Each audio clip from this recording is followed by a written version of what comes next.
दररोज आणि ती 3 पर्यंत चालेल। त्यामध्ये रविवार हा सुट्टीचा दिवस असल्यामुळे तो वगळण्यात आलेला आहे। या व्यतिरिक्त असणारी जी माहिती आहे त्यामध्ये वेगवेगळ्या परवानग्या आपल्याला आवश्यक असतात। त्या परवानग्यासाठी राजकीय पक्षांना चौक सभा किंवा सर्व प्रकारच्या ज्या जाहीर सभा आहेत त्याच्याकरता पोलीस विभागामार्फत ती परवानगी दिली जाते आणि आपल्या मार्फत त्याचा एक एनओसी ना हरकत दाखला दिला जातो। पोस्टर झेंडे याबद्दलची परवानगी आहे ती नगरपालिकामार्फत दिली जाते आणि खासगी जागेवर जर काही कटआउट किंवा फलक वगैरे असतील त्याची परवानगी सुद्धा स्थानिक स्वराज्य संस्था म्हणजे नगरपालिकेतर्फे दिली जाते। प्रचार वाहनाची परवानगी निवडणूक निर्णय अधिकारी साहेब देतील आणि उमेदवाराचे तात्पुरते प्रचार कार्यालय उभारण्यासाठी पोलीस विभाग आणि निवडणूक निर्णय अधिकारी अशी दोघी कंबाईन त्याला परवानगी येतील। हेलिपॅडची जर आवश्यकता असल्यास संचालक नागरी विमान सेवा यांच्यामार्फत ती परवानगी मिळते आणि जिल्हाधिकारी साहेबांकडून त्याची आपल्याला नोटिफिकेशन येत असते। त्यानुसार आपण त्यांना परवानगी देण्याबद्दल मग पुढील कारवाई करत असतो। ध्वनी क्षेपकाची म्हणजे लाऊडस्पीकरची जी परवानगी आहे पोलीस विभागामार्फत देण्यात येते।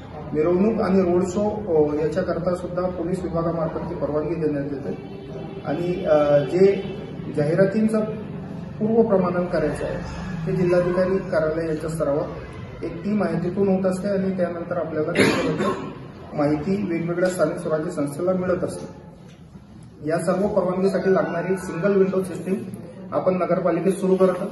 नगरपालिकेला आलेल्या अर्जानुसार वेगवेगळ्या विभागाकडे ते आपण फॉरवर्ड करू जिथे ती आवश्यकता असेल त्याप्रमाणे पोलीस विभाग आणि नगरपालिका असं संयुक्त आपण एक सिंगल विंडो साहेबांच्या म्हणण्यानुसार आमचं जे कोऑर्डिनेशन आहे त्यानुसार आपण सुरू करू। नगरपालिकेलाच जे उमेदवार असतील त्यांना प्रत्येक परवानगी आपल्या नगरपालिकेला इथून मिळून मिळेल। त्यानंतर आपण नॉमिनेशनसाठी काही कागदपत्र आवश्यक आहे त्याबद्दल आपण माहिती देऊ। ज्याप्रमाणे आपण ज्या आरक्षणात आपल्या अध्यक्षपदाचे तसेच उमेदवाराचे जे आरक्षण आहे त्या आरक्षणानुसार नॉमिनेशन फाईल करावं लागेल आणि आरक्षणमध्ये असणाऱ्या जातीचे प्रमाणपत्र किंवा कास्ट व्हॅलिडिटी त्यांना नॉमिनेशनच्या सोबत द्यायचे। जर कास्ट व्हॅलिडिटी नसेल तर त्यांना पडताळणी समितीकडे आपला अर्ज प्रस्ताव देऊन नॉमिनेशनच्या वेळेस त्याचं आपल्याला प्रमाणपत्र देणं आवश्यक आहे। त्याला एक टोकन नंबर मिळत असतो त्या टोकन नंबर सहित जे पत्र असेल ते त्यांना घ्यावं लागेल। प्रत्येक उमेदवाराला नॅशनलाइज्ड बँकेमध्ये किंवा शेड्यूल्ड बँकेमध्ये आपल्याला एक फ्रेश बँकेचं अकाउंट उघडणं आवश्यक आहे। त्यात तसेच सर्वांना माहिती आहे त्याप्रमाणे 21 वर्षाचे उमेदवाराची असण्याची अट आहे। या बेसिक गोष्टी त्याच्यात पाहिल्या जातील। जो उमेदवार आहे त्याची मतदार यादीची प्रत जी आहे ती त्यांना नॉमिनेशन सोबत द्यायची आहे। जे सूचक असतील त्याची द्यायची आहे। त्यांना नगरपालिकेचा कोणताही कर भरणा त्यांच्याकडे बाकी नाही असं प्रमाणपत्र द्यायचं आहे। तसेच नॉमिनेशनसाठी असणारी जी अनामत रक्कम आहे अनामत रक्कम 1000 रुपये सर्वसाधारण उमेदवारांकरता राहील। स्त्रिया तसेच राखीव उमेदवारांकरता ती 500 रुपये राहील। तर हे नॉमिनेशनची एक बेसिक माहिती आपल्याला यानुसार दिलेली। आता यानंतर आपण मतदान केंद्र आपले जे निश्चित झालेले त्याची एक थोडक्यात माहिती मी देऊन देतो। त्यामध्ये केंद्राची माहिती येतो। रूम वेगवेगळ्या राहतील। नगरपालिका मालकीचं जे तडवीवाडा समाज मंदिर आहे त्याच्यात प्रभाग क्रमांक 1 चे एक बूथ राहील आणि त्याच्याच बाजूला असलेलं बिरसा मुंडा सभागृह जे आहे आपलं त्याच्या प्रभाग क्रमांक 1 सह बूथ क्रमांक 2 राहील। ख्वाजा नगरमधील जिम्नॅशियम हॉल जे आहे तिथं 2 बूथ आहेत आपले ते प्रभाग क्रमांक 2 चे आहेत। प्रभाग क्रमांक 3 चे 3 बूथ आहेत ते सर्व आपले उर्दू मुलांची जी शाळा आहे तिथं राहील आणि नगरपालिका मराठी मुलींची शाळा जी आहे तिथं प्रभाग क्रमांक 4 चे 3 बूथ राहतील। आठवडे बाजारमध्ये असलेली धर्मशाळेची जी आपली इमारत आहे त्यामध्ये 2 बूथ आहेत।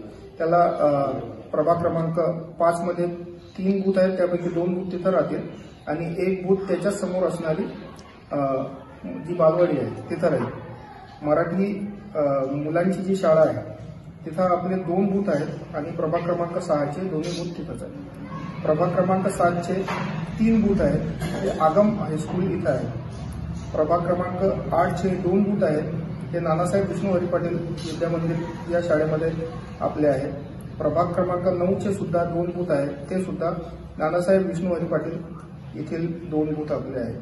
तसेच प्रभाग क्रमांक 10चे नवीन जे बांधलेले नगरपालिका मालकीचे अब्दुल कादीर जिल्हानी मेडिटेशन हॉल त्याचे 2 बूथ आहेत, ते तिथं राहतील। अशा प्रकारे बूथची माहिती आपण दिलेली आहे।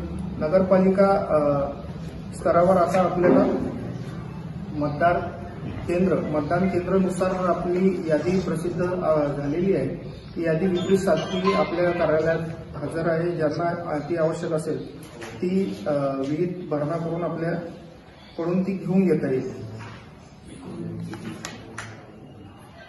तसेच यानंतर आपण FST, VST आणि SST म्हणजे फ्लाइंग स्क्वॉड आणि स्टॅटिक सर्व्हिलन्स स्क्वॉड आपण स्थापन केलंय पोलीस विभागाच्या संयुक्त आपल्या विद्यमान आणि ते आपले उद्यापासून कार्यरत होऊन जातील।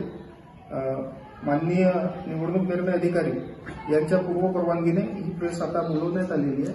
माझं जे म्हणणे होते ते थोडक्यात या वेळेस मांडलेलं आहे। या व्यतिरिक्त जे बोलायचं असेल मी माननीय API साहेब यांना विनंती करतो की त्यांनी संबोधित करावं। नमस्कार। निवडणुकीची आचारसंहिता लागलेली आहे आणि त्या संदर्भामध्ये उमेदवार यांच्यासाठी ज्या परवानग्या ज्या आहेत पोलीस स्टेशनच्या मार्फतीने आमच्या पोलीस स्टेशनला आपण इथं ज्या परवानग्या आहेत त्या नगरपालिकेला घेणारच आहोत, परंतु ज्या पोलीस स्टेशनच्या परवानग्या त्या आहेत त्यासाठी आपण एक सिंगल विंडो तयार केलेली आहे पोलीस स्टेशनला। जेव्हा तुम्ही अर्ज देणार त्या अर्जावरती निर्णय घेऊन तुम्हाला ताबडतोब त्याची परवानगी दिली जाईल आणि परवानगी जी राहील ती फर्स्ट कम फर्स्ट सर्व, जो पहिल्यांदा येईल फर्स्ट कम फर्स्ट सर्व, जो पहिल्यांदा येईल त्याला ती परवानगी दिली जाईल। जर एकाच वेळेला दोन्ही उमेदवारांच्या सभा कधी असतील तर त्याच्यामध्ये आपण आपसामध्ये ते कसं करायचं आहे, काय करायचं आहे ते ठरवलं जाईल। 2 उमेदवारांनी जर एकाच वेळेला प्रचार रॅली कधी काढायची असेल, प्रचार रॅली आणि प्रचार रॅलीचा मार्ग जर एकच असेल तर त्यामुळे वेळेमध्ये बदल करावा लागणार आहे। तर त्या संदर्भामध्ये जे पहिल्यांदा येतील आणि सभा जी आहे उद्याची सभा असेल तर त्याची परवानगी आजच मिळेल। आगाऊ परवानगी जी आहे, जर तुम्ही आगाऊ परवानगी म्हणजे 4 दिवसा अगोदरची परवानगी तुम्ही आदल्या दिवशी घेऊन ठेवणार की माझी पहिल्या दिवशी तर दुसऱ्या दिवशी तिसऱ्या दिवशी असं करू नका। फर्स्ट कम फर्स्ट सर्व, उद्याची सभा असेल तर त्याची आदल्या दिवशी परवानगी पोलीस स्टेशनच्या मार्फतीने तात्काळ मिळेल। आणि आता आचारसंहिता चालू झालेली असल्यामुळे आमच्या ज्या प्रतिबंधक कारवाया ज्या आहेत, ज्यांच्यावरती 1 गुन्हा आहे किंवा 2 गुन्हे आहेत, मागील 5 वर्षामध्ये ज्यांच्यावरती गुन्हे दाखल आहेत त्या आरोपींवरती आम्ही प्रतिबंधक कारवाई जी आहे ती सबळ कारवाई आम्ही आमचे ऍडिशनल साहेब जे आहेत त्यांच्याकडे ती प्रतिबंधक कारवाई करणार आहोत आणि येणारी निवडणूक ही शांततेमध्ये आणि व्यवस्थित